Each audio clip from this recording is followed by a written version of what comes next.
시청자 여러분 안녕하십니까? 교육이 답이다 8번째 시간입니다. 대표님 안녕하세요. 안녕하세요. 네. 대표님 오늘은 어떤 이야기를 해볼까요? 전국에 11,000개 초, 중, 고등학교가 있습니다. 예. 많은 것 같죠? 그 정도면 잘 많은. 감이 안 오긴 하는데 예, 많은 것 같긴 해요. 동네 뭐 학교들 많이 있잖아요. 예, 그렇죠. 중학교도 뭐 한 3,000개 될 것이고, 예. 고등학교도 한 3,000, 2,500개 뭐 이렇게 될 거고, 뭐 수많은 학교들, 잘 나가는 학교들 있는데, 예. 저는 서울에서 전주 가려면 2시간 반 고속버스 타고, 예. 또 전주에서 한 4, 50분을 버스를 타거나 승용차를 타고 가는 아주 순박한 시골 지역에 있는 중학교 하나를 제가 소개할까 합니다. 특별한 중학교인가 봐요. 일반적인 중학교는 아닙니다. 예. 자사고 들어보셨죠? 예. 우리가 얘기도 지난번에 했고, 예, 그렇죠. 자사고 폐지해야 되느냐 말아야 되느냐. 결론은 우리는 자사고는 교육감이 폐지할 권한이 없는 것 같다. 예. 없다. 이렇게 얘기했지 않습니까? 네. 자율학교, 자율형 사립고, 이게 자사고인데, 예. 중학교 중에도 예. 자율학교가 있습니다. 정말요? 네. 몰랐었어요. 예, 자율중학교입니다. 그래서 이제 이 전북 완주에 있는 화산중학교. 화산중학교요? 예, 거기가 완주군 화산면이기 예. 때문에 화산중학교거든요. 예. 10년 전에 예. 이 학교는 폐교 직전까지 갔던 학교입니다. 농촌 인구가 줄어서 그런 건가요? 그렇죠. 저도 그 학교를 학부모님들 모시고 많이 갔었으니까 예. 또 그 학교, 그 동네를 가봤는데 정말 어느 시골이든지 가보면 예. 젊은 사람들이 없지 않습니까? 예, 그렇죠. 전 걱정이에요. 시골에 앞으로 10년 후에 예. 농사 짓는 분들이 다 지금 더 농사를 지을 수 없게 되면 예. 누가 농사를 지어야 하나? 젊은 사람들은 다 어디 갔지? 하는 그러한 시골입니다, 거기가. 예. 그러니 학교가 되겠습니까? 될 리가 없죠. 일단 젊은 사람들이 없으면 애를 안 낳고, 예. 애가 없으면 학교는 자동이죠, 문 닫는 건. 그래서 이제 소규모 학교 통폐합 얘기가 많이 예. 나오고, 그래서 시골의 학교들이 없어지는 거는 정부가 예산을 안 줘서 이런 문제가 아니라 학교 학생 수가 너무 적기 때문에 수업을 할 수가 없는 거예요. 생각해보세요. 중학교나 초등학교 학생 수가 한 30명 정도 있다고 생각해 봅시다. 이게 30명이면 한 학년에 10명 안팎인데, 예. 초등학생이면 대여섯 명인데, 예. 축구가 돼요? 안 되죠. 합창은? 안 되죠. 중창도? 안 돼요. 이게 교육할 수 있는 게 없어요. 제가 그런 초등학교를 다녔었어요. 진짜요? 제가 시골에서 다녔었는데, 예. 제가 다닐 때 이제 학교가 최소 6학급으로 운영되다가, 그러니까 한 학년당 한 학급씩 운영되다가 예. 더 줄어서 1, 2학년이 통합이 돼서 예. 같이 수업을 하는 형태로 이제 5학급으로 줄었었거든요. 아니, 그러면 통합된 학급은 예. 2학년치를 수업을 하는 거예요? 3학년치를 수업을 하는 그러니까요. 거예요? 1, 2학년이 통합 수업을 했었는데, 네. 교실을 반으로 나눠가지고, 요 반 앞쪽에는 1학년 애들, 뒤쪽에는 2학년 애들이 앉고, 예. 한 담임 선생님이 왔다 갔다 하면서 지도를 하는 형태였어요. 저런. 네, 계속 줄고 있는 상황에서 어떻게 학교에서도 한 반을 나눌 수 있는 그런 형편이 안 됐던 거였어요. 네. 근데 결국 줄었는데 정말 다행인 것은 네. 그 학교도 좀 혁신적인 프로그램 같은 거를 운영하면서 네. 도시 학생들이 농촌 체험학습을 한다고 이 학교에 입학을 하기 시작했어요. 전학 온 거죠. 예. 네. 그래서 분교된다, 폐교된다 이런 얘기도 많았었는데 지금은 학생 수 전혀 걱정 없이 도시 아이들로 채워져서 예. 도시 아이들은 거기서 이제 농촌에서 수업을 받는 거죠. 자연 학습을 할 수 있는 그런 학교로 다시 살아나는 그런 걸 보면서 좀 저는 거기 다녔던 학생 입장에서 되게 뿌듯했거든요. 중학교입니까? 초등학교? 초등학교요. 초등학교는 그게 충분히 가능하죠. 예.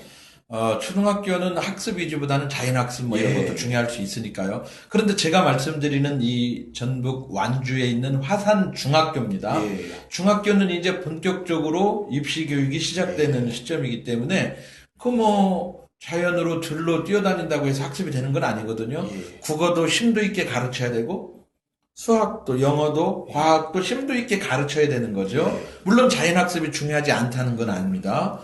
그런 이제 위기의 학교였는데 예. 이 학교 사립학교였기 때문에 예. 이사장, 교장 다 이제 혼연일체가 돼서 네. 심의두 교장 선생님이 아주 훌륭한 교육자셨는데 예. 그분이 교육청을 찾아가서 또 교과부를 찾아가서 교육부를 찾아가서 우리 학교를 자율학교로 만들어 달라. 이 학교는 이제 이대로 놔두면 3년 후에 문 닫을지 2년 후에 문 닫을지 학생이 더 이상 없다. 그러니 내가 정말 제대로 교육을 통해서 시골 학교를 살려볼 테니 전국에서 학생을 모집하게 해달라. 그리고 교육과정 운영에 대해서 자율적으로 하게 해달라. 그래서 좋다. 폐교되기 전에 한번 그렇게 해봐라. 이렇게 된 겁니다. 제도가 있었던 게 아니라 이사장 그렇죠. 교장선생님의 요구로 그렇게 예. 지정이 된 거네요. 예. 그렇게 해서 자율학교로 만들고 지정을 한 후에 전국 단위로 모집을 하면서 학교가 뭐 시골에 있는 학교를 도시에서 보내겠습니까? 안 보내죠. 안 보내죠. 그런데 그 시골에 있는 아이들을 잘 가르치기 시작한 거예요. 비록 시골에 있지만 전주에 있는 좋은 고등학교에 입학할 수 있도록 시골에 있는 고등학교를 입학하는 게 아니라 또 더 나아가 특목고도 입학하고 그래서 시골 인재들을 만들기 시작한 거예요. 입소문이 나기 시작하면서 거기에 가면 상상고 같은 훌륭한 학교를 갈 수 있어? 거기에 가면 민족사관고도 갈 수 있어? 거기에 가면 특목고도 갈 수 있어? 이렇게 소문이 나니까 이제 전국적으로 모집이 되기 시작을 했어요. 그러려면은 애초에 그 우수한 교사진에 대한 그런 구축이나 또 뭐 시설에 대한 투자가 좀 많이 있었어야 될 것 같아요. 처음에는 그러지 않았죠. 지금은 정말 좋아졌는데요. 이제 사람들이 많이 찾아오니까 예산이 되니까 처음에는 그러지 않았어요. 열악한 환경에서 시작을 한 거죠. 선생님들이 대단히 큰 열의를 가지고 교장 선생님과 함께 잘 가르치기 시작하니까 모여들기 시작한 거고 모여들기 시작하니까 또 이제 예산을 더 확보해서 좋은 기숙사도 만들고 그래서 이제 기숙사는 우리가 정부에서 중학교까지는 의무 교육이니까 정부에서 그 비용을 다 대줄 거 아닙니까? 그런데 기숙사를 지어가지고 기숙사 비용은 정부에서 대주지 않으니까 이제 도시에 있는 학부모들이 기숙사 비용을 대주면서 또 기숙사도 잘 지어놓고 운영을 하고 그렇게 해서 그 교육과정을 자율화시켰는데 그 학교 학생들의 그 영어 선생님들은 이제 예컨대 학생 수가 200명 있는 시골 중학교다. 그러면 영어 선생님 2분 있고 국어 선생님 2분 있고 이럴 거 아니에요. 그런데 그 학교는 영어 선생님이 5분, 6분 뭐 이렇게 되는 거죠. 그러니까 이사장님과 교장 선생님이 영어의 중요성을 알고 직원을 더 선발을 한 거죠. 그렇게 이제 교육 과정을 운영을 해서 전국적으로 소문이 나가지고 이 학교에 많은 사람들이 이제 많은 그 소문을 들은 대기업의 임원들, 뭐 고위 공직자들, 뭐 교수 자녀들, 그 학교 보내야 된다. 그렇게 해서 보내가지고 전국적인 명문 중학교를 만들게 된 거거든요. 그런데 그게 공교육의 범주 안에서 시골의 그 열악한 환경 안에서 학교를 그렇게 살릴 수 있는 것은 교장 선생님 한 분의 투철한 교육적 마인드가 학교 하나를 그렇게 만들었다. 그런데 거기에는 반드시 뭐가 필요하냐면 자율정신이 필요한 거였습니다. 불필요한 자율학교 같은 게 없었다는 거네요. 맞습니다. 일반 중학교에는 뭐 이거 해라, 시험은 이렇게 해라, 저 영어는 일주일에 3시간만 해라. 영어를 일주일에 6시간씩 하면 왜 그렇게 하느냐? 막 주제하고 그러잖아요. 그런데 거기는 그런 완전히 자율적으로 운영을 했거든요. 완전히 자율적으로 운영을 해서 책임을 지게 되는 그러한 학교를 만들다 보니까 그러한 좋은 학교를 만들어서 그 시골에 있는 지역을 전국 명문 혹시 인터넷으로 이렇게 검색을 해보셨는지 모르겠지만 많이 나오죠. 자율 화산고, 자율 화산중, 이렇게 해가지고 많이 나오거든요. 그래서 그런 거를 보면 이제 그 화산중의 그 교훈이 바로 우리 전국의 11,000개 초, 중, 고등학교들이 그런 화산중학교처럼 교육과정은 자율적으로 하되 책임지는 평가를 받아야 되는 그렇게 간다라고 하면 우리 공교육에도 희망이 있는 거지요. 그런데 지금 공교육에 왜 사람들이 공교육을 변화시키려고 하고 변화돼야 된다고 하고 좀 바뀌어야 된다고 하는데도 불구하고 안 바뀌느냐? 바로 단 한 가지 그거예요. 그 소위 그 전교조 출신의 교육감들이 하는 혁신학교 있잖아요.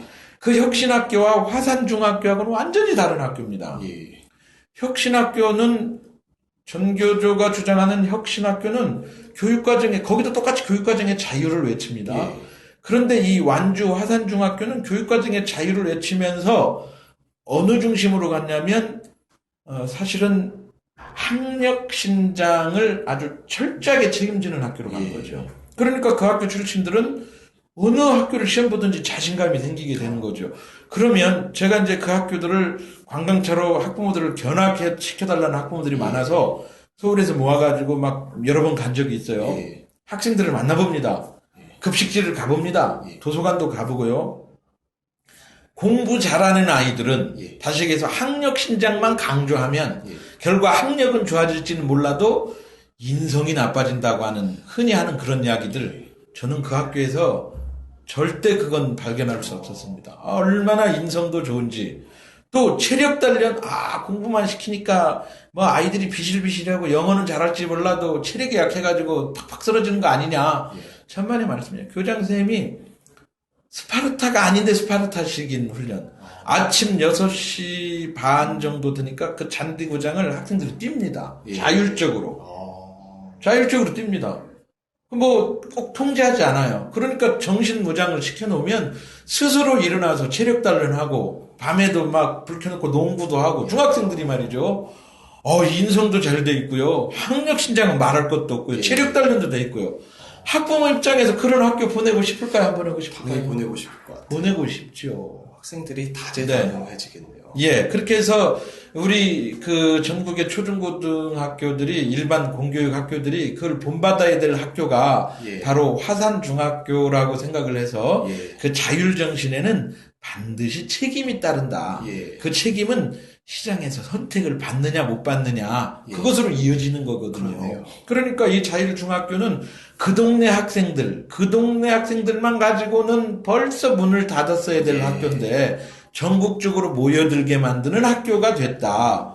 그것은 바로 그 교장 선생님의 철두철미한 그 교육 정신, 그다음에 자율적인 교육 과정, 그리고 학부모들로부터 평가를 받아서 계속 지원을 하게 만드는 그 평가 내지는 선택권 이런 것들을 충분히 주어줬더니 똑같은 비용을 가지고 더 열악한 지역에서도 학교가 성공한다. 이런 교훈을 좀 얻을 수 있을 것 같습니다. 일단 그 교장 선생님의 도전 정신이 정말 대단했던 것 같아요. 그렇습니다. 근데 이런 화산고 같은 케이스들을 보면 화산중 고등학교랑 헷갈리네요. 화산중학교 같은 케이스를 보면은 이제 주변 사립학교들도 이 화산중학교를 롤모델로 삼아서 좀 변화를 주고자 하는 움직임도 있을 것 같은데 그럼 그렇게 막 흔하지는 않았나요? 많지는 않았나요? 일단 저는 화산중을 생각을 하면 정확한 모델은 아니지만 영국의 썸머힐 학교가 생각이 나요. 이제 그런데 그 영국의 썸머힐 학교는 100여 년 전통 동안 사실은 많은 학생을 배출하지 못했어요. 아마 화산중 이제 3, 4년 졸업생밖에 배출을 못할 정도로 아주 특별하게 그 모험적인 어떤 그런 교육을 했던 학교인데 저는 전북 완주에 있는 화산중학교의 경우는 우리 진식 씨가 얘기한 대로 그 사립 학교들이 좀 저렇게 중학교들이 저런 학교가 돼야 되겠다 이렇게 좀 본받아야 되는데 문제는 뭐냐면 우리나라 교육 시스템에 있어서 고등학교는 자사고 특목고 다양하게 돼 있어요. 중학교는 그냥 중학교 한 종류입니다. 딱 한 종류입니다. 다 똑같습니다. 그렇기 때문에 딱 4개 학교만 다릅니다. 전국에 3,000개 중학교 중에 딱 똑같은데 4개만 다르고 국제중학교. 그것만 다르거든요. 그러니까 좀 사립학교들이 자율적으로 할 수 있도록 자율화를 좀 시켜줄 필요가 있습니다. 그래야 사립학교들이 그러면 우리도 화산중처럼 교육과정을 자율화하고 우리는 그 특수목적 중학교야. 우리는 국제중이야.